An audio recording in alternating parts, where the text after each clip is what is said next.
नमस्कार, मी अश्विनी. स्वागत आहे तुमचं माझ्या यूट्यूब चॅनलवर. तर बघा, आज मी तुम्हाला मुलांबद्दल काही गोष्टी सांगणार आहे. आजकालची मुलं फार हुशार आहेत, चंचल मनाची आहेत. त्याचप्रमाणे त्यांना आता बाहेरच्या दुनियेचं बरंचसं ज्ञान झालेलं आहे. तर अशा वेळेस त्यांना काय करायचं आहे, आपल्याला आता अभ्यासाची गोडी निर्माण करायची आहे. कारण कुठेतरी ते बऱ्याच पालकांमध्ये असं बोलण्यात येतं की माझा मुलगा किंवा मुलगी काय करत नाहीये, अभ्यास करत नाहीये. बाकी त्यांच्या काही तक्रारी नसतात, मात्र त्यांची एक तक्रार ही नेहमी असते की माझी मुलं जी आहे ती काय करत नाहीये, तर अभ्यास करत नाहीये, वेळेवर अभ्यास करत नाहीये, त्यांना कुठेतरी कंटाळा आलेला आहे. तर याचं कारण हे असं आहे की आता सध्या काय आहे की सर्व मुलांना मोबाईलचं, इंटरनेटचं, टीव्हीचं फार वेड लागलेलं आहे. युट्यूबचं, रील्स, शॉर्ट्स याचं फार वेड लागलेलं आहे. लहान असू द्या, मोठे असू द्या, सर्वांनाच त्याचं वेड लागलेलं आहे. मग ते सुद्धा माघारी नाहीये, तर ते सुद्धा पुढेच आहेत आपल्यापेक्षा. तर त्यांना सुद्धा यूट्यूब आणि इंस्टाग्राम, रील्स, शॉर्ट्स यांची फार सवय लागलेली आहे. तर त्यांना अभ्यास हे फार कंटाळवाणं वाटतंय.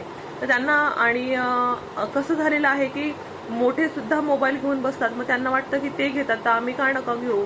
त्यांच्यासाठी तर हे एक मनोरंजन झालेलं आहे. कुठेतरी हे मनोरंजन हे त्यांना काय म्हणतात ना, खेळण्याची जागा त्या मोबाईलने घेतलेली आहे. त्यांचा खेळ हा कमी झालेला आहे. त्यामुळे मुलांचं काय झालेलं आहे, अभ्यास करण्याची म्हणजे मुलं जे आहेत ते अभ्यास करत नाहीयेत. कारण त्यांना मोबाईल पाहिजे. अक्षरशः त्यांना जेवताना सुद्धा मोबाईल पाहिजे. तर अशा वेळेस आपण काय करायचं की त्यांना जास्तीत जास्त मोबाईल कसा दूर ठेवता येईल याचा तुम्ही कधीही सांभाळून ठेवायचा. मोबाईल जो आहे लांब ठेवण्याचा प्रयत्न करा, जे की त्यांना दिसणार नाही अशा ठिकाणी मोबाईल ठेवून टाका. आणि ज्या वेळेस तुम्हाला गरज असेल त्याच वेळेस मोबाईल हातात घ्या, नाही तर घेऊ नका. आपल्या हातात जर मोबाईल त्यांनी पाहिला तर त्यांना लगेच ते मोबाईल पाहिजे असतो. त्यामुळे तुम्ही स्वतःहूनच तो मोबाईल फार लांब ठेवा, जेणेकरून त्यांना दिसणार नाही आणि त्याला त्याची आठवण येणार नाही. आणि हल्ली काय झालेलं आहे की बाळ आपलं 3 वर्षाचं झालं का आपण त्याला शाळेत टाकतोय. तर आधी तसं नव्हतं. आधी आपण 5-5 वर्षानंतर शाळेत गेलेलो आहोत. तर त्यांना फार लवकर शाळेत टाकल्यामुळे त्यांचं काय होतंय, सकाळचं जे रुटीन आहे झोपण्याचं ते कुठेतरी काय करतोय आपण त्याला कमी करतोय. ते झोपण्याचा जो सकाळचा जो टाइम आहे तो कमी झालेला आहे. कारण सकाळी पटकन उठा, तयारी करा, शाळेमध्ये जा, पटकन सगळं टिफिन ते भरून घ्या, काहीतरी खाल्लं झालं तर ठीक आहे, नाही तर ते उपाशीच जातात शाळेमध्ये. कारण एवढ्या सकाळी सगळं काही होणं शक्य नाही. आणि त्यातलं त्यांची शाळा जरा उशिरा. आता सध्या तर सगळेच पालक ते काय करतात की इंग्लिश मिडियमच्या शाळेमध्ये टाकतात. तर त्यामुळे काय होतं की त्याचा टाइम जास्त असतो. इंग्लिश मिडियमच्या शाळेचा टाइम हा जास्त असल्यामुळे हे जे आपलं बाळ आहे ते उशिरा घरी येतं.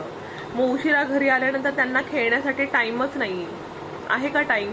नाहीये. मग नंतर काय होतं की आपल्या पालकांना नेहमी वाटतं की आता आलेलं आहे, थोडंफार खाल्लं का लगेच मग अभ्यासाला बस. मग आता ते अभ्यासाला बस म्हटलं का त्याला खूप कंटाळा येतो. कारण तो दिवसभर शाळेमध्ये गेलेला असतो. सकाळ उठल्यापासून जो शाळेत गेलेला असतो, आल्यानंतर मग थोडं खाल्लं, थोडं खेळलं का मग त्याला अभ्यासाला करायला सांगतो. कारण परत असं वाटतं उद्या राहून जाईल, या भीतीने आपण त्यांना काय सांगतो की तू अभ्यासाला बसून जा. मग त्यांना असं वाटतं मी एवढा वेळ गेलेलो शाळेत, मग शाळेमध्ये सुद्धा तेच काम केलं, परत इथे आल्यानंतर हेच काम करायचंय. मग ते जरासे थकून जातात, कंटाळून जातात. त्यामुळे त्यांना काय करा की आधी त्यांना स्वतः खेळू द्या. मोबाईल न देता त्यांना स्वतः म्हणजे म्हणतात ना आउटडोअर गेम, इनडोअर गेम खेळू द्या. कारण जर त्यांना हे खेळण्याची जर सवय लागली ना तर त्यांना मोबाईलची आठवण येणार नाही. त्यांना त्याच्यामध्ये गोडी निर्माण करा आणि ते सगळं खेळणं ते झाल्यानंतर त्यांना अभ्यासाला बसवा. मग त्याच्यानंतर त्याला थोडंसं म्हणजे कारण माइंड थोडंसं रिलॅक्स होईल, खेळल्यानंतर माइंड फ्रेश होईल आणि तो अभ्यासाला बसून जाईल. त्यानंतर आपल्या जेवणामध्ये सुद्धा सुधारणा करा. तुम्हाला सांगते की बाहेरच्या वस्तू ह्या घालू नका. जे की बाहेरचे जे पुड्यांमध्ये जे काही पॅकेट्स मिळतात ते पॅकेट्स त्यांना अजिबात खाऊ देऊ नका. पुन्हा बाहेरचे जे पदार्थ आहेत, चायनीज फूड्स, हे त्यांना अवॉइड करा. तुम्हाला तर कधीतरी खाऊ घालायचे असेल तर ते घरी बनवून खाऊ घाला. महिन्यातून एखादी वेळेस ठीक आहे, मात्र तुम्ही सतत त्याला आणून देऊ नका किंवा त्याला घेऊन देऊ नका. आणि त्याला ते पॅकेट्स अजिबात देऊ नका, जेणेकरून त्यांना तेच आवडायला लागेल आणि त्याच्यामध्ये त्यांना काहीच प्रोटीन्स मिळत नाही. कुठल्याही प्रकारच्या त्यांना न्यूट्रिशन त्याच्यामधून मिळत नाही, तर त्यांना तशा वस्तू खाऊ घालू नका. त्यांना साधी भाजी पोळी, टिफिनलाही जाताना त्याला साधी भाजी पोळीच द्या. आणि त्यातच त्यांना ते, आणि जर वाटलंच त्यांना की खूप खाऊ वाटते ना, तुम्ही घरी बनवून खाऊ घाला, पाणीपुरी बनवून खाऊ घाला. पण त्यांना बाहेरच्या, आता वातावरण फार बिघडलेलं आहे, त्यामुळे तुम्ही चांगल्या गोष्टी घरी बनवून द्या त्यांना. आणि त्यानंतर त्यांची झोपही अत्यंत महत्त्वाची आहे. जर त्यांची झोप पूर्ण झालेली असेल तर मुलांना काय होतं की त्यांचं माइंड फ्रेश राहतं.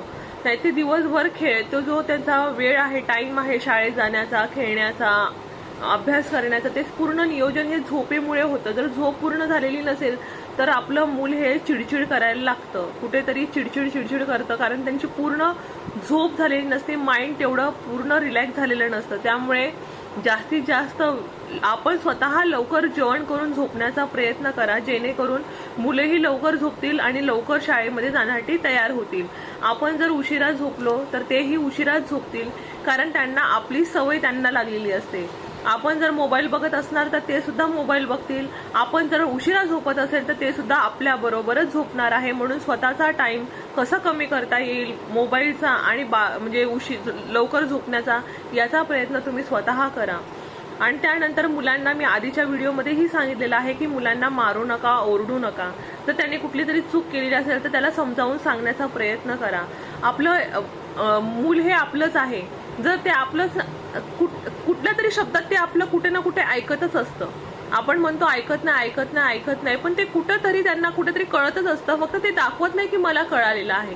मग आपल्याला वाटतं की अरे हा माझं ऐकतच नाही, तर पण त्यांच्या मनामध्ये कुठेतरी असतं की आपण हे असं नाही करायला पाहिजे. तर तुम्ही सारखं त्याला एकच गोष्ट त्याला सांगायची गरज नाहीये. सांगा तुम्ही त्याला, समजवा. त्याला समजवण्याशिवाय त्याला पर्याय नाही, हे मान्य, पण त्याला उगाच ओरडून, त्याला मारून त्याला काहीच मिळणार नाही. आपलाच वेळ हा बर्बाद होऊन जाईल, पण त्याला काही मिळणार नाही. तुम्ही त्याला ओरडू नका, मारू नका, त्याला चांगल्या शब्दात समजून सांगा. आणि मुलांशी ना काय करा, संवाद घालायला सुरुवात करा. त्यांच्याशी रोज गप्पा मारत बसायचं. जर आपण मोबाईल जसं बघत बसतो ना, इतरांचे व्हिडिओ बघत बसतो ना, त्यापेक्षा आपण काय करायचं, आपल्या मुलांना घेऊन बसायचं, त्यांच्याशी गप्पा मारायचं. आज शाळेत काय झालं, आज काय तुम्हाला शिकवलं, तुझे मित्रांचे नावं सांग, आज मित्र काय बोलला तुला, त्यांनी टिफिनमध्ये काय, असं तुम्ही त्याच्याशी सतत बोलत राहायचं, त्याला विचारत राहायचं. ते एक गोष्ट सांगत राहील, काय झालं आज शाळेमध्ये, काय झालेलं होतं, टीचर त्याला काय म्हणाला, कोणी पनिशमेंट केलं का, कोणी त्याला व्हेरी गुड असं बोललेत का टीचर. हे सगळं त्यांना मन मोकळेपणे त्यांना बोलण्याची त्यांना सवय लावा. जर ते हे अशा गोष्टी बोलण्यात ते जर त्यांना आवड निर्माण झाली ना, तर ते तुमच्या प्रत्येक गोष्ट ऐकणार आणि तुम्ही त्याच्याशी जास्तीत जास्त बोलण्याचा प्रयत्न करा, जेणेकरून आपलं जे मूल आहे, जे काही बाहेर काही घडते ते सगळं तुमच्याशी मन मोकळेपणाने बोलेल. जर तुम्ही त्यांच्याशी संवाद कमी केला ना, तर ते तुम्हाला काहीच सांगणार नाही. मग उद्या तुम्हाला कुठलीच गोष्ट माहिती पडणार नाही त्याच्याबद्दल. मग मी काय म्हणते, तर तुम्ही मुलांशी बोलण्यास सुरुवात करा आणि ते जे काही बोलतात ना, तर त्यांच्याकडे लक्ष द्या. कारण मुलांना काय असतं ना, की तुम्ही जर त्यांच्याकडे लक्ष नाही दिलं ना, तर ते तुमच्याशी काहीच बोलणार नाही. ते जे काही बोलतात ना, त्यांच्या गोष्टी फार एकदम म्हणतात ना निरागस असतात. त्यांच्या तुम्ही ऐका गोष्टी, तुम्ही इतक्या हसणार ना, तुम्हाला जे काही रील्स ते बघतात ना, त्याच्यापेक्षा पण एंटरटेन तुमचे मुलं असतात. तुम्ही त्याच्याकडे लक्ष द्या. तुम्ही फक्त त्यांच्याशी बोलून बघा. तुम्हाला इतकी मज्जा येईल ना, की तुम्हाला वाटणार सुद्धा नाही की अरे माझ्याकडे मोबाईल नव्हता. कारण आज आपण काय करतो की मोबाईलमध्ये इतके गुंतलोत ना, की त्यांच्याशी संवाद जरा थोडा कमी झालाय आपला. तर तुम्ही त्यांच्याशी संवाद साधून बघा, तुम्ही त्यांच्याशी बोलून बघा, त्यांच्याशी खेळून बघा. अरे एवढी मज्जा येते ना, तुम्ही स्वतःच म्हणणार की काय मी काय कमवलंय, मी आज किती छान बोलले त्याच्याशी, किती छान खेळले, कसा वेळ जाईल काहीच कळणार नाही. तुम्हाला मोबाईलची तर अजिबात आठवण येणार नाही. इतके छान बोलतात आपली मुलं. हे माहिती नसतं, कारण आपल्याला काय वाटतं की आपली कामं झालेली आहेत, कामं झालेत, मग आता थोडं मला बसायला पाहिजे. मग बसलं म्हणजे थोडंसं मोबाईल पाहिजे, मग आपण मोबाईलमध्ये गुंतून जातो. मग तुला काय पाहिजे, मग ते आपलं मूल आपल्या टीव्हीमध्ये गुंतून जातं, किंवा दुसरं त्याला मोबाईल किंवा दुसरं कोणीतरी पाहिजे असतं, तर ते त्याच्यामध्ये असतं. आणि आपण आपल्या मोबाईलमध्ये परत आपली टाइम झालेली असते, वेळ स्वयंपाकाची, आपल्या कामाची. मग आपण त्याला फक्त एकच बोलतो, अभ्यास कर, अभ्यास झाला का. मग त्याच्यावरती थोडंसं अजून जोराने बोलणं, त्याला रागवणं. मग झाला नसेल तर त्याला एखादं मारणं, याच्यामुळे काय होतं ना की आपण तिथे कुठेतरी डिस्ट्रॅक्ट होतो त्याच्याशी संवाद घालण्यात. तर तुम्ही तसं करू नका. तुम्ही त्याच्याशी बोलण्याचा प्रयत्न करा आणि ते जे काही मतं मांडतात ना की आज असं करायचं मम्मी, असं करायचं, तुम्ही त्या मतांना नेहमी त्याला प्रोत्साहन द्या. जर तुम्ही असं केलं ना तर त्याचा कॉन्फिडन्स अजून वाढेल की त्यांना वाटेल आपले आई वडील काय करतात की आपल्या बोलण्याला काहीतरी किंमत आहे. मग तुम्हाला अजून चांगले सजेशन तुम्हाला मिळतील. तुम्ही नेहमी त्यांचं सजेशन ऐका. बघा किती छान तुम्ही सजेशनही घ्या तुमच्या मुलांचे. तुम्ही जर तुमच्या मुलांचे सजेशन बघाल ना, ते कधीही छान सजेशन देतात बरं का. मी माझ्या मुलीचे सजेशन घेते बघा, कारण मला नाही कळत कधी कधी मी काय घेऊ किंवा मी काय, म्हणजे मी काही करण्याच्या पूर्वी तिला प्रत्येक गोष्ट, काही जेव्हा स्वयंपाकही करते ना, मी तिला विचारते की अरे आज काय करायचं ग. मग तेव्हा ती मला सांगते की मम्मी हे आज तू असं कर. मग कधी कधी मला ते करायचं नसतं तर मी तिला सांगते मला नाही हे भरपूर आहे, मग आपण नाही हे नाही करायचं. मग ठीक आहे मम्मी, चालेल मम्मी. पण तिचं जे सजेशन असतं ना कधीतरी ऐकायचं, म्हणजे जे आहे ना म्हणजे ते त्यांच्या मनाने चालायचं कुठेतरी. त्यांना थोडंसं काय होतं ना त्याच्यामुळे एक एनर्जी येते त्यांच्यामध्ये. पण काय होतं की आज मी बोललेली भाजी मम्मीने केली, मी बोललेलं मम्मीने ऐकलं, मी घेतलेली वस्तू घेतली, मी सांगितली होती की हे घ्यायला, तर ते घेतलं. मग त्यांच्यामुळे थोडंसं कॉन्फिडन्स वाढतो आणि आपल्याबद्दल एक म्हणतात ना की खरंच माझी आई माझं ऐकते, एक त्यांना पण आपल्याबद्दल आदर निर्माण होतो. आणि परत त्यांना सकाळी उठल्यानंतर आपले पाया पडायला लावा, देवाचे पाया पडायला लावा. कारण तुम्ही कुठल्याही देवाला मानू द्या, त्या देवाचे पाया पडायला लावा. आपले पाया पडल्या त्यांना ते संस्कार निर्माण होतील त्यांच्या मनामध्ये. जर तुम्हाला जर मुलांना खरंच घडवायचं असेल ना तर हे अशा प्रकारे संस्कार घडवल्यानेच घडणार आहे. नाही तर त्यांना जर आपण नाही सांगितलं ना तर त्यांना कळणार पण नाही.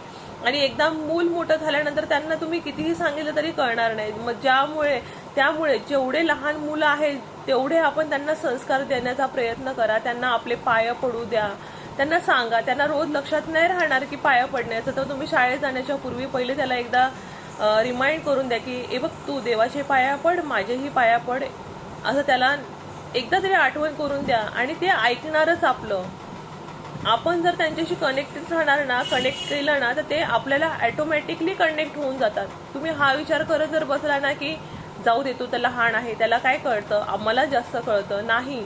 तुम्ही त्यांचे विचार तर बघा. त्यांचे विचार नाही तुम्हाला पटलं त्याला पटवून द्या. तुम्हाला जर ते पटलं नसेल ना तर त्याला नाही हे छान वाटतं, पण त्याला विचार तर घ्या. त्याचं मन काय त्याचं सांगते ते तर सांग, विचारा त्याला. मी तर माझे कपडे पण सिलेक्ट करते ना माझ्या मुलीच्या आवडीनेच करते. काही पण माझी जी काही वस्तू असते ना ती सगळ्या माझ्या मुलीच्या आवडीनुसारच मी घेते. काय आहे मला माहिती नाहीये, पण मला पटतं आणि मला आवडतं पण. आणि ते सुरुवातीला वाटलं होतं की अरे नाही मी माझ्या आवडीने घेते, तिला विचारायचे मात्र मी माझ्या आवडीनेच घ्यायचे. पण नंतर मिळलं नाही, आपण चूक करतोय, आपण विचारतोय तिला आणि आपण आपल्या मनानेच घेतोय. तसं नाही. मग मी नंतर माझी सवय स्वतःची बदलली.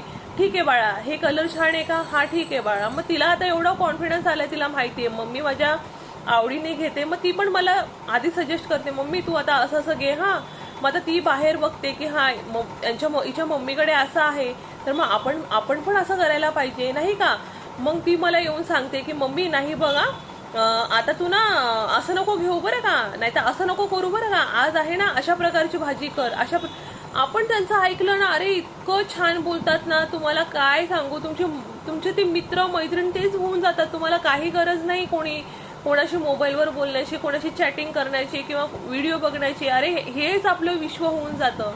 त्यामुळे तुमच्या मुलांना जपा, त्यांना आपुलकीने वागवा, त्यांना जवळ करा, त्यांना बोलण्याची संधी द्या.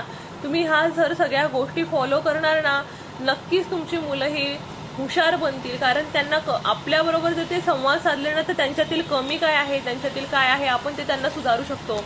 जर आपण त्यांच्याशी संवाद नाही साधला ना तर त्यांच्यातलं आपल्याला काहीच कळणार नाही. त्याचे काही बाहेरचं त्यांचं कळणार नाही, मित्रमैत्रीण कशा आहेत ते कळणार नाही. त्यांच्याशी बोललं ना ते सगळे सांगतात की मित्राने असं वागला, मित्र तसा बोलला, त्याने असं केलं होतं, त्याने असं आणलं होतं, त्याने असं चुकलं, माझं असं बरोबर आलं, माझं असं चुकलं. सगळ्या गोष्टी शेअर करतात मुलं.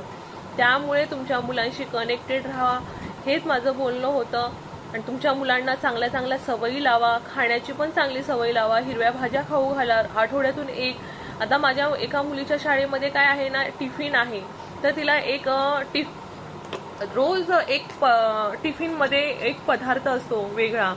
तर कधी पराठा असतो, एके दिवशी तिला काय म्हणतात तर फळभाजी असते, एक दिवस कडधान्य असतं, एक दिवस पालेभाजी असते, एक दिवस भाकरी असते, एक दिवस भाताचा प्रकार असतो आणि एक दिवस आवडीचा पदार्थ. आवडीचा पदार्थ म्हणजे ब्रेड आणि इतर बाहेरचे पदार्थ नाही. तुम्ही जे आंबवलेले, तुम्ही जे घरात बनवलेले असतात इडली डोसा या प्रकारचेच पदार्थ त्यांना शाळेमध्ये अलाउड आहे. इतरची जे बाहेरची चटणी सुद्धा त्यांना अलाउड नाही शाळेमध्ये. बिस्किट चॉकलेट्स हे तर नाहीच नाही. बर्थडे जरी असेल ना तर त्यांच्या मॅडमने सांगितलं असेल तर चिक्की घेऊन या, मात्र चॉकलेट आणू नका मुलांसाठी. म्हणजे अशी त्यांची वळण आहे. तर त्यामुळे मला हे सगळं फॉलो करायला खूप आवडतं. मला तो टिफिन फॉलो करायला इतका आवडतो ना की मी माझ्या दुसऱ्या मुलीच्या शाळेत नसताना तिला सुद्धा तेच देते. तिला पण आवडते की माझ्याबरोबर तिला सुद्धा हेच दिलं म्हणून तेही तिला खूप ती आवडीने एक्सेप्ट करून टाकते. त्यामुळे तुम्ही तुमच्या मुलांना चांगल्या चांगल्या सवयी लावा, चांगल्या चांगल्या त्यांना शिकवा, त्यांच्याशी चांगला संवाद साधण्याचा प्रयत्न करा. तुम्ही जर हे केलं ना तर नक्कीच तुम्ही जिंकला म्हणून समजा. आणि मी एवढे बोलून माझं हे तुम्हाला बोललेलं खरंच आवडलं असेल. मी जे तुम्हाला सांगितलं, माझ्या गोष्टी ज्या शेअर केला ते जर तुम्हाला आवडलं असेल ना तर माझ्या चॅनलला नक्कीच सबस्क्राईब करा. तुमचं एक सबस्क्राईब केल्यानंतर माझ्या मनाला खूप आनंद निर्माण होतो. तर तुम्ही सबस्क्राईब करायला विसरू नका. थँक्यू.